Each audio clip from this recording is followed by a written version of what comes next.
Hello and welcome back to the Canadian Money Roadmap Podcast. I'm your host, Evan Neufeld. Today, we got the last episode of 2022, so I'm going to spend some time explaining a few things that you should be aware of as we go into the new year. Well, we made it to the end of the year, and it was quite the year, actually. It was pretty wild as far as the highest inflation we've seen in 40 years and a down market in both stocks and bonds. And boy, there was a lot to talk about here on the podcast. And on that note, I got some info from Spotify. They do, I'm sure everybody has seen everybody else's Wrapped from what songs they listen to and artists they listen to, but they also do it for podcast creators. So as far as some of the stats that they've shared with me go, one thing that I thought was really interesting is that 92% of listeners to this podcast discovered the show this year in 2022, and we've been around since 2020. So hello to 92% of you. That's pretty awesome. And along with that, our podcast is shockingly in the top 5% of most followed and most shared podcasts in the world. Maybe that just shows you how many podcasts there are out there. But I would lean into the fact that there are a lot of you out there and a lot of you sharing it with your friends. So thank you so much for that. It's really humbling and pretty cool to see that this is actually valuable for you and that it's time well spent for me. So anyways, I love doing this and I'm really excited what 2023 has to offer. So on that note, today we are going to talk about a few things to be aware of going into 2023 as far as changes to tax and a few accounts and things like that. But let's start with the tax-free savings account. This is my favorite account as far as what I would typically recommend to clients. And I think it's one of the most underused and misused accounts that we have available to us. But the big news for TFSAs for this coming year is that the contribution room is increasing. So in January, instead of the $6,000 that we've been able to do for the last few years, next year we'll be able to do $6,500.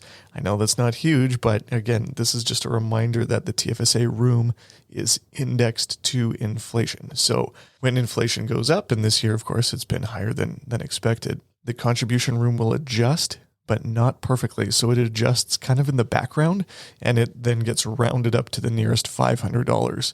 And so now we might end up seeing a few increases a little bit more often now that the dollar amounts are larger, and a smaller percentage on a higher dollar amount still means a higher dollar amount.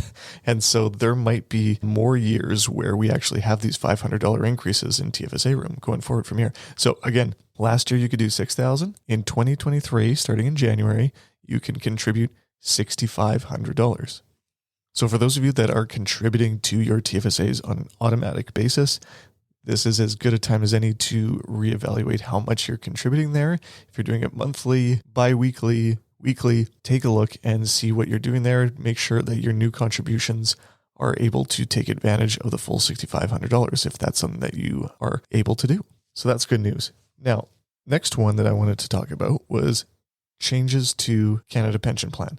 For those of you that are young, don't check out because this applies to you too, because there were changes to the CPP on both the front end, meaning when you contribute, and the back end when you withdraw. There's a few changes that have happened in relation to something called the enhanced CPP. I'm not going to get into that, but these are just some of the basic changes that will affect everybody, either on the front end or the back end. So because of the changes to the CPP program, meaning that your benefits in the future are going to be higher, the contributions to the plan now are going to be higher as well. So next year, your contributions to CPP are going to be 5.95% of your income, and your employer kicks in 5.95% of your income as well. And so there's a pretty significant amount that you're contributing to this plan. I'm a big believer in the CPP. I think it's a well-managed plan. Again, it is completely separate from the government. If you're someone that doesn't like having your money part of the government, it is managed independently. And so anyways, we could have a whole episode on that maybe, but I really am confident in the Canada Pension Plan on a go-forward basis. So that means your costs are going to increase for contributing to it. So that means your take-home pay will probably be a little bit lower. Now, there is a maximum that you can contribute to the CPP, and that is based on something called the Yearly Maximum Pensionable Earnings, or the YMPE. here's another acronym that you might not have heard of before. And so the YMPE is also going up. So in the past, let's just say this last year, the YMPE was 64,900. So that means that you would contribute to CPP up until the point where you earned 64,900. For some of you, that might have happened in the middle of the year, 3/4 of the way through the year, something like that. And then you would see a little bit of a bump up on your take-home pay because you're no longer contributing to CPP. Now, for 2023, the YMPE goes up to 66,600. So you'll have to make contributions to the CPP for a little bit longer than you have in previous years. This is typical, but anyways, just something to be aware of. So for those of you that are listening that are on the other end of CPP and you are receiving your benefit, the thing to be aware of now is your inflation adjustment. So the inflation adjustment for CPP happens once a year and it happens in January, and it is not the most recent monthly inflation or the CPI number. Again, the CPI is the Consumer Price Index, and that's usually the number you see quoted in the news. So because it's an annual adjustment, what they do is they actually take an average over the last 12 months. So it's the November, October 12-month period where they look at the average inflation during that period of time and they compare it to the same period of time the year before.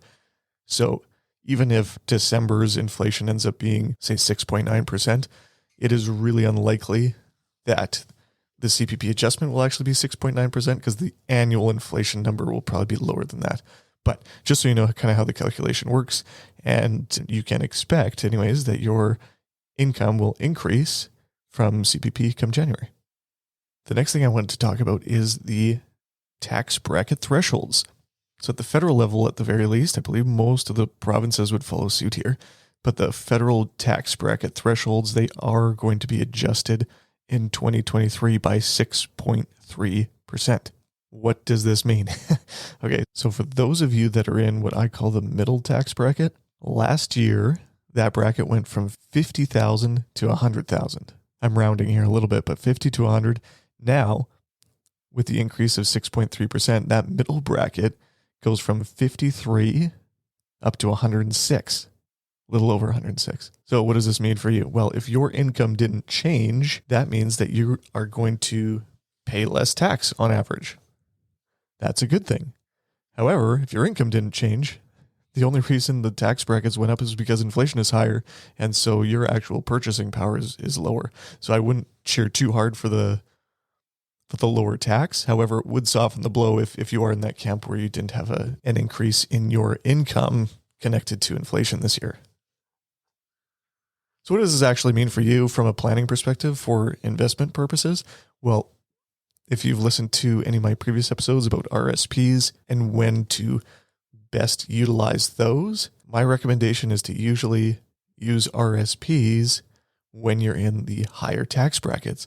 So for those of you who were making just over 100,000 last year and contributing to an RSP to get yourself below that next tax bracket, well, now there's quite a bit more room in that middle tax bracket. So if your income is still, say, hovering around 105,000, well, now you find yourself in the middle instead of 5,000 above the middle. And so if that's the case for you, you might want to consider whether RSPs still make sense for you given where your tax situation is. Let's kind of bring some of these things together. If you were making just over 100,000 and you're contributing, say, $6,000, and now your tax bracket went up by $6,000, probably doesn't make as much sense to contribute to an RSP, but now you have $6,500 to use in your TFSA. That might be as good a time as any to start prioritizing that. So for retirees and people that are on more of a fixed income, when the tax brackets increase, typically speaking, your average tax paid will decrease. This is good. Again, keeping in mind that if your income doesn't increase, that means your purchasing power just in general has decreased. So there's some blessings in the curse there, but the big thing with increasing tax brackets is the lower average tax that you're going to pay. Now, the last thing for 2023 that's going to be a big deal is the First Home Savings Account, FHSA. This is likely to come out sometime in the first quarter, early part of the year. And I'm going to do a full episode on this, but essentially it is a new plan specifically for people who are buying their first home. There's a lot of details and a lot of intricacies, but the main takeaways here is that it acts as an RSP on the way in, meaning you get a tax deduction on the way in, and then it acts like a TFSA on the way out. So even if you have investment growth or dividends or interest or things like that, within the plan, you won't pay tax on any of it on the way out. On the way out is designed to be for a first home. However, there appears to be some options where if you don't use it for that purpose, you can transition the account over to your RSP, even if you don't have RSP room. So it's a way to essentially double up on your RSP contributions. There's going to be some pros and cons here for sure, but for those of you who don't have a home yet and you would be saving for your first home, it appears that this is going to be a pretty good option, and there are going to be some strategies that can be employed to use this properly. Keep an eye out for that one sometime in the new year. There's lots of other things we could have talked about. We could have done a news roundup here at the end of the year, but I wanted to keep this episode short and actionable for people, just so you kind of have an idea of what you can do in the new year. And along with that, many people, especially those of you who listen to financial podcasts, are people that are goal setters and people that want to improve your financial life.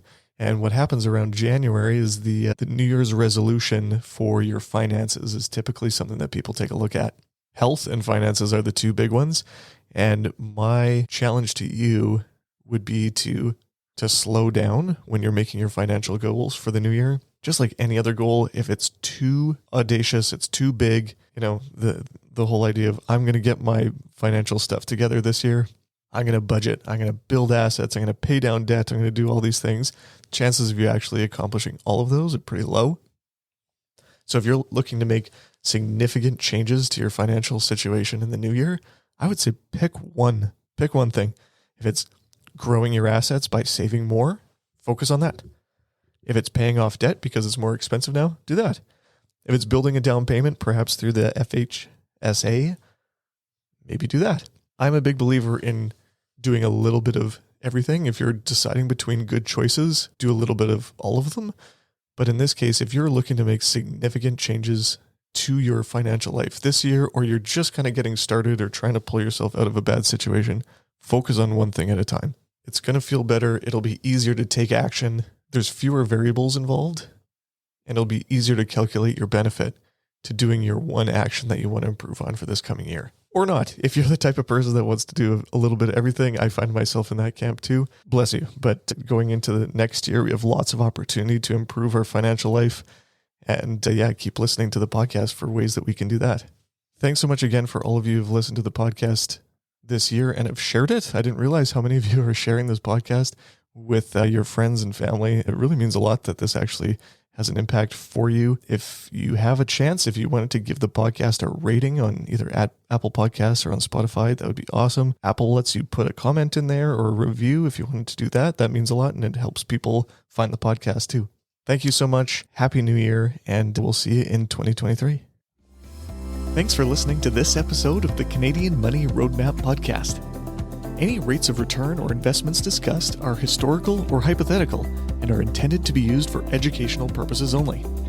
You should always consult with your financial, legal, and tax advisors before making changes to your financial plan. Evan Neufeld is a certified financial planner and registered investment fund advisor. Mutual funds and ETFs are provided by Sterling Mutuals Inc.